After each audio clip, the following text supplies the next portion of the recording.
If you've been thinking about taking your first international trip but are struggling to wrap your head around just how to plan for one, this video is going to give you the steps you need to take to plan a successful international trip and help make your dream trip a reality. Let's go. Dream vacations start here. If we're just meeting for the first time, my name is Ben, and I've been running my own travel agency for over 5 years now, helping people plan their dream trips, and I would love to help you do the same. So the steps I'm going to be providing in this video actually come from an ebook I personally wrote titled How to Plan for Your First International Trip, where I've written down the exact step-by-step process I use when planning trips for my own clients. The ebook is part of a larger product called the International Trip Planning Toolkit, which in addition to the ebook will have some more resources that will help with your trip planning. I'll share more details about the International Trip Planning Toolkit later on towards the end of the video, or you can also check out the link for the toolkit down in the video description for more information. So the first step you'll want to do when planning for your first international trip is to choose a destination. This can be hard to do when you haven't traveled outside of your own country before. Sure, you've probably seen pictures and videos of places that you would like to visit, but how do you know that a particular destination is right for you?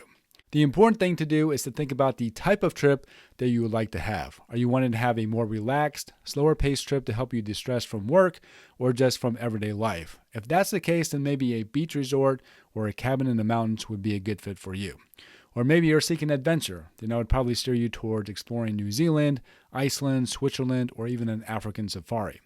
Or if you're into history, then exploring Europe would be a good destination to explore. In either case, you want to think about how active you want to be and what interests you the most. You also want to think about the kind of culture you want to be in and the potential language barriers that you'll experience. The second step is deciding when to go on your trip. Here you want to factor in the time of year and what the weather will be like at your destination. The summer months are always high tourist season for a lot of destinations, meaning your destination could be very crowded with other tourists and will most likely cost you more to travel during those months. Traveling during the off-season can be a more pleasant experience where you'll have less crowds to fight with, and you can generally expect to save some money during this time. However, you'll want to pay attention to the weather, as some destinations do have rainy seasons or are more prone to hurricanes during certain months. The third step is to research flight options. Once you have chosen where you want to go and when you want to go, now is the time to start researching your flight options.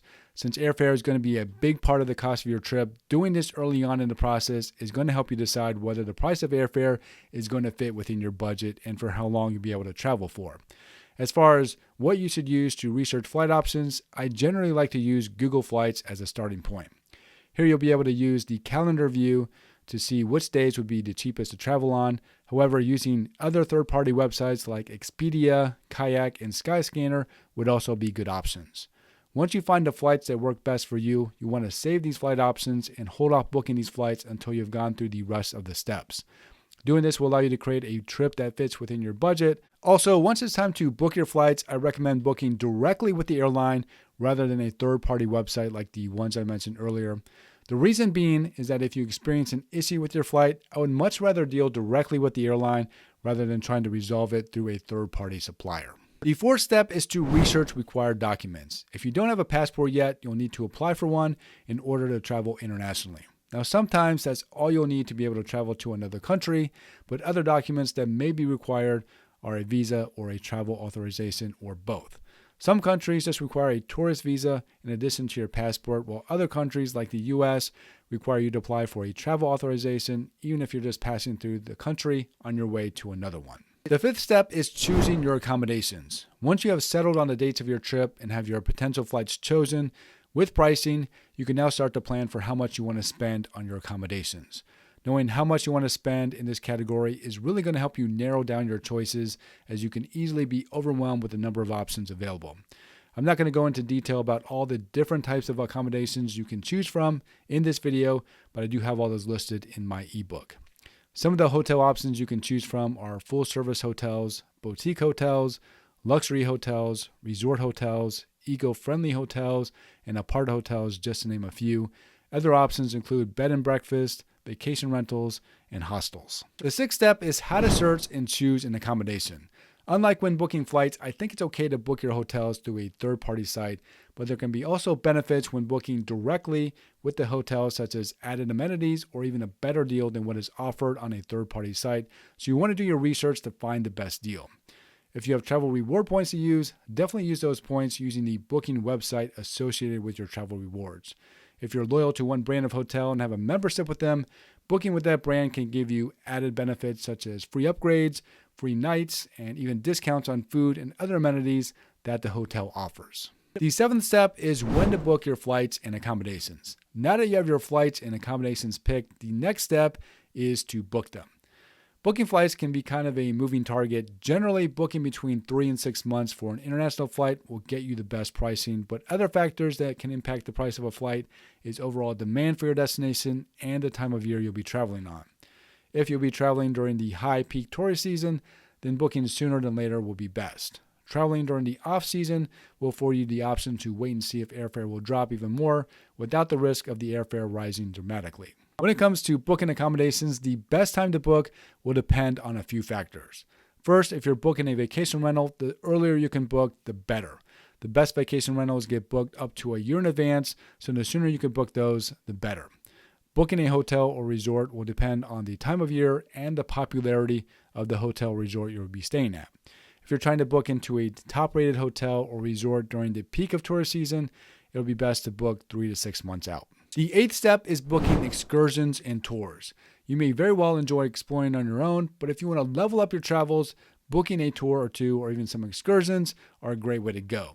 Being that you're new to the country and on your first international trip, booking a guided tour of the city that you're visiting can be a great way to be introduced to what the city has to offer.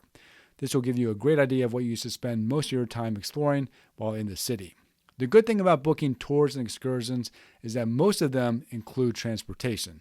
So if you're wanting to visit an attraction that is far away from the city, you won't have to worry about being left to figure out how to use public transportation or renting a car in a foreign country. The 9th step is transportation. One of the most important aspects of planning your trip that is sometimes overlooked is how to get around once you arrive at your destination. For larger cities, there's a good chance there'll be a train that connects the airport to the city center. This can be a very good option that is both convenient and cost-effective. Other options would be taking a taxi or ride-sharing service or hiring either a shared or private transfer to help you get around the city you are visiting. You can also rent a car if you think you'll be comfortable driving in another country. And then the 10th step is to get travel insurance. Since you've spent a lot of time and money in your trip, the last thing you want to see happen is for something to come up last minute that forces you to cancel your trip and you end up losing some, if not all, of your hard-earned money for a trip you can no longer take. And at the very least, I would recommend getting travel insurance just for the medical coverage. Most medical insurance plans will not cover you if you get sick or injured overseas, and we all know how expensive medical bills can be if you live in the US, so having to pay a little bit more for your trip is going to give you peace of mind and save you a lot of money should you need medical treatment.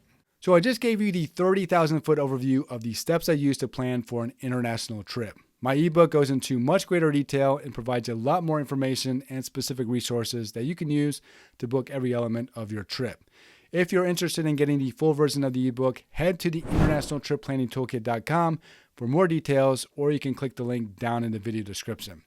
When you purchase the ebook, you also receive some free bonus content that will complement the ebook, and in addition, you also have the option to add a vacation planner and budget spreadsheet to help you plan for your trip, create a budget, and stick to your budget while you're traveling. And if you need even more help, I'm also offering the opportunity to book a 30-minute Zoom session with me where you can ask me anything related to your trip. Whether you need expert advice on a specific area of your trip planning or just want me to look over your plan so far to make sure everything is accounted for, whatever help you need, I'm freeing up some of my time to be able to offer this service to you.